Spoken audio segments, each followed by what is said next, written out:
Hello. Oh, maybe I should keep away from the main mic. Thank you very much for being here. Um, so yeah, we're delighted to be here. And normally, when Odiri and we meet to talk about something, it takes us about 45 minutes of random talk until we get to the point. So I don't know how we're going to deliver this in 15 minutes, but we'll do our Smoothly. yeah, it won't be, but we'll do our best. So the Vessel UK, it's actually the Vessel is a product of the Vessel UK, which is an initiative that has been launched and created by this wonderful woman. The Vessel is a crowdfunding-based charity project that was focused to train 30 local electricians in Gambia about lighting design and solar power, and collectively work together to deliver a project in Gambia. So I'll just hand it to now Odiri to explain all these people involved in the project, and it's a collaboration, obviously. Okay. Good afternoon, everyone. So just explaining two of the organisations on the board. Corrie is a youth charity based in Haringey, but works with young people across London. And the Daughters of Africa Foundation grew out of an initiative of Corrie's and is registered in the Gambia and works with grassroots organisations that work with young people. So this is actually also a story of how this project was conceived in North London and went all the way to Gambia. I'm a North London boy. I lived all there for about 8 years now. So our paths have crossed back in 2014 when I volunteered at Corrie. I've learned lots of stuff from Odiri in terms of youth development and mentoring. I've mentored two teenagers over the course of 2 years. It was a transforming experience. Well, my background is social pedagogy, youth and community development. And Corrie was a charity I founded in 2002. The reason that the charity was founded was definitely in Haringey and across London. There was a lot of terrible situations happening for young people, especially young people from the African and Caribbean community. We were seeing that there was a crisis, seeing lots of young people being kicked out of school, struggling in pupil referral units, having a lot of emotional challenges, and Corrie was founded to create some action. So there were very traditional ways of working with that, which was making sure that there was academic support, making sure that young people learned about their history and ways that they were interested in, kept their interest, ongoing youth clubs, mentoring. Those were the ways that ran right underneath the organizations. They were ongoing projects. But as the young people got older, as they came into their late teens, we found they needed a lot more. And as many of them were African and Caribbean young people, not all of them by any means, but many of them, we came up with the idea of actually reconnecting them to Africa or the Caribbean. So this started by working with young people for over a year and really getting them in touch with not only what their talents were, but what they could do together. So they built projects together, and they designed a three-week program for a school in Tanzania. And that first program began in 2008. And we took 16 young people to Tanzania, and that was the beginning of the Vessel UK journeys. So if you think about that, we were in Tanzania for many years. And then we started working in Kenya. And in 2016, we'd already worked 2 years in the Gambia. And we realized that we needed to do exactly what we'd done in London. We needed to embed the program. It wasn't working moving around to lots of different places, working with different schools. We needed to be in a local community as we were in London. We're in London. Corrie's based in Turnpike Lane. We needed to do the same in Gambia. And that's when we, with another practitioner called Pauline Bailey, who's on the right there, we founded the Daughters of Africa Foundation with the focus of growing a team in Gambia that understood its own community and building partnerships outward from that.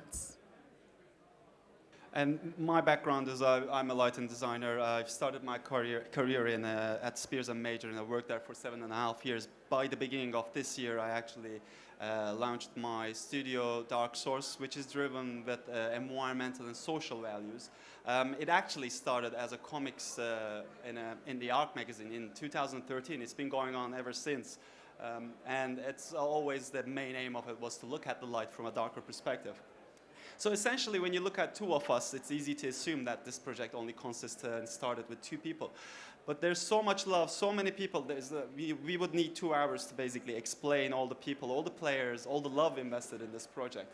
My experience of Corrie was like, if you go there, you would experience back in 2014, and like, you know, it's such a vibrant, stimulating place, lots of young people, and it was so involved with the community. I knew when Odiri mentioned Gambia, and I've been putting off it because of my professional commitments. I knew that was going to be very much about the community. It was not going to be about, we go there with blazing guns, deliver a project, and come back.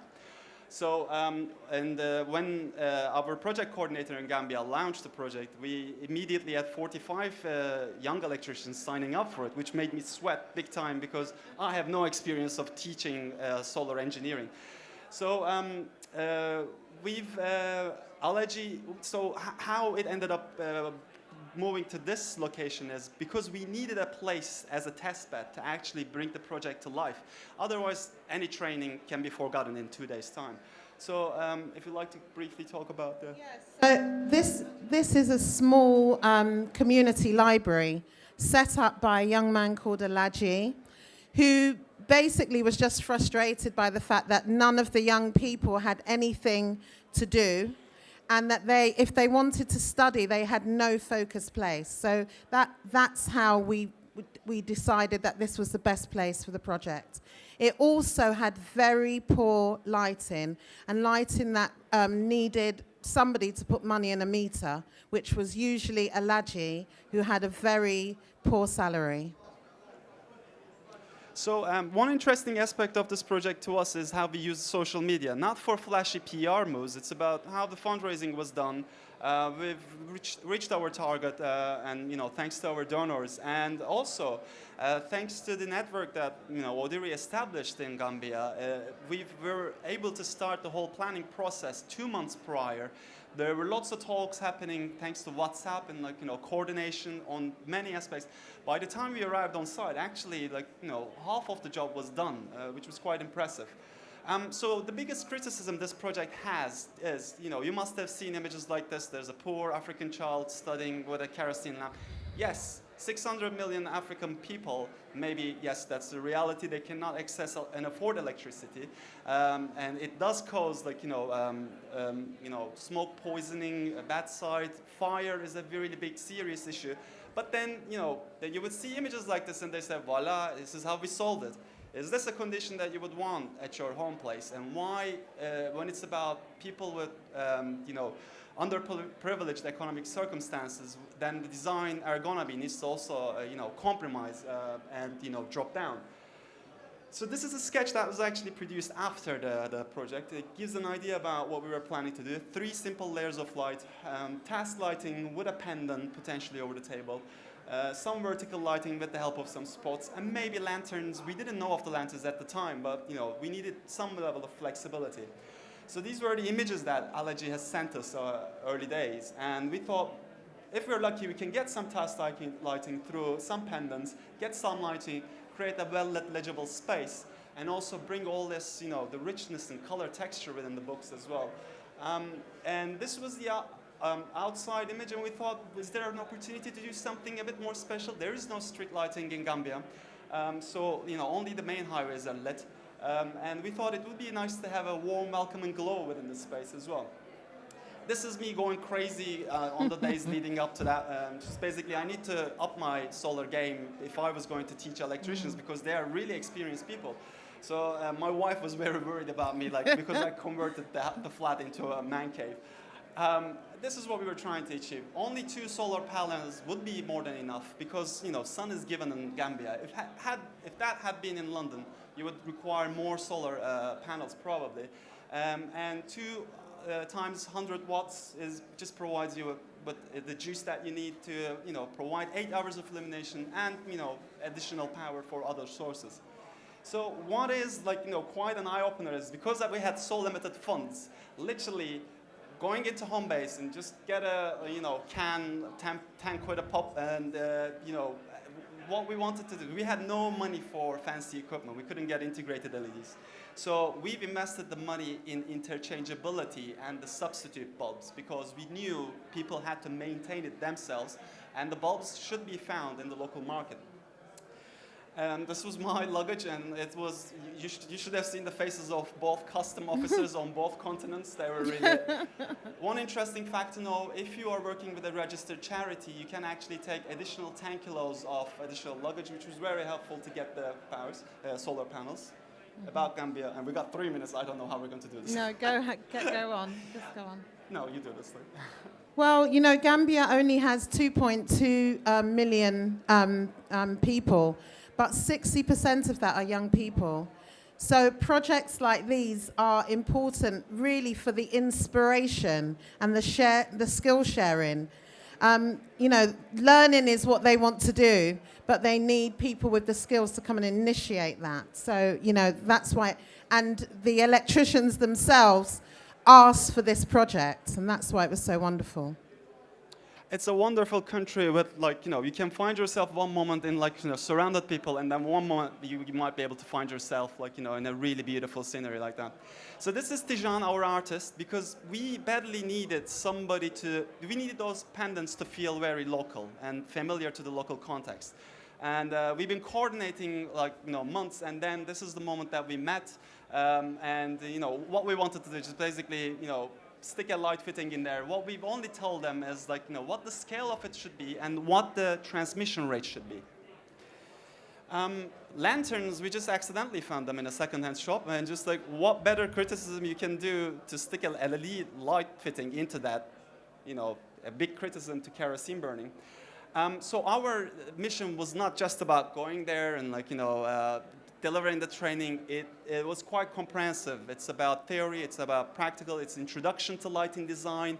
Also, how do you do documentation once the project is finished, and how do you create a portfolio? This is us. So that was, we got hosted by St. Peter's High School in Lemon. We were indoors, outdoors, using all the place. What was really important for us to identify key people within that training who got the knowledge and skill to be able to transfer that knowledge to other people. English is a very well-spoken common language in Gambia, but the thing is, there are lots of people speaking multiple languages. There are Mandinka, Jolo, Wolof tribes of, Gambia is a very culturally rich place. So sometimes you find yourself, you need some people to help you bridge this linguistic and training and cultural issues, and they were actually, did some heroic work. And Gambian electricians are amazing. They're so hands-on. Practicals were just so easy to pass on. And this is Moro, who's been a great coordinator for the entire project. This is our first site inspection coming there. We didn't even know where to put the solar panels. We didn't know what's south-facing. So this is us, trying to decide where to put them. And whenever we're looking at somewhere else, so we can see that the shy people then start asking questions to other people. The knowledge is getting passed on. It turned into an organism which was teaching itself continuously. So we've split the groups in, like, some of them doing the lanterns, some of them dealing with the solar panels, and we've also alternated many times. But you can see that people are finding their niche parts. Some people really like lighting design, and some people like gravitizing towards the solar engineering. And this was the result. We were really happy, obviously the biodegradable nature of these lanterns added a great quality to this place. It felt very natural, and it felt like, very familiar with the local context, which we were very happy about. The lanterns, either we created places to hang them, either you use them on the tabletops or hang them. There was a very versatile use that involved them. This was our initial concept vision. And this is what we achieved. We were quite chuffed with actually how accurate we got it. This is before and after. What we didn't do is that we didn't demount or get rid of the old lighting, because it's very important. Solar power needs a lot of maintenance, and our electricians are going to do this job. But the thing is, what happens if the power fails? We could not really let people stay in darkness. So it was very important that they could always go back to the old system as well. So this is a before and after. We're already over time. I'll play one video and we'll wrap it up.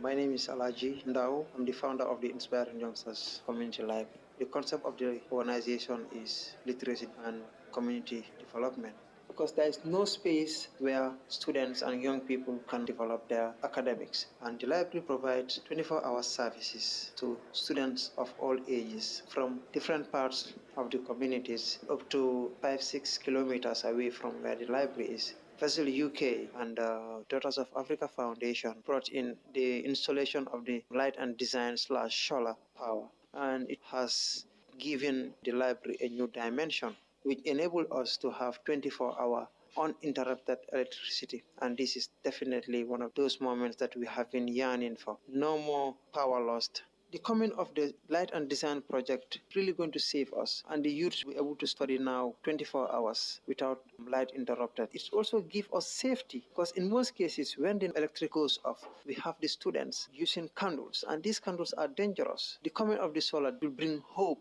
It will make a great impact for the life of many young people.